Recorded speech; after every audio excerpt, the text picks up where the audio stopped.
আর মেয়ে আমার ছোটোবেলার টিফিন নিয়ে খুব আগ্রহ থাকে। ও সবসময় জিজ্ঞেস করে, মা তুমি ছোটোবেলায় কী টিফিন নিয়ে যেতে, তোমার পছন্দের খাবার কী?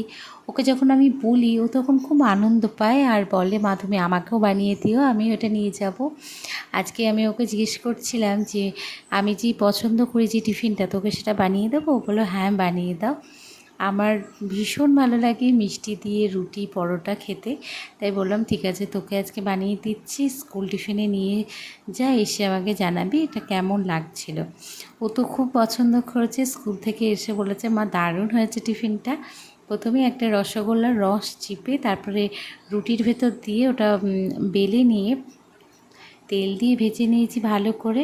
তারপরে এটা আমি প্যাক করে দিয়েছিলাম আর তার সাথে দিয়েছিলাম পেয়ারা আর বারবান বিস্কিট। এই বিস্কিটটা আমার মেয়ে খেতে খুব ভালোবাসে। কেমন লাগলো আজকে টিফিন আইডিয়া অবশ্যই কমেন্ট করে জানিও।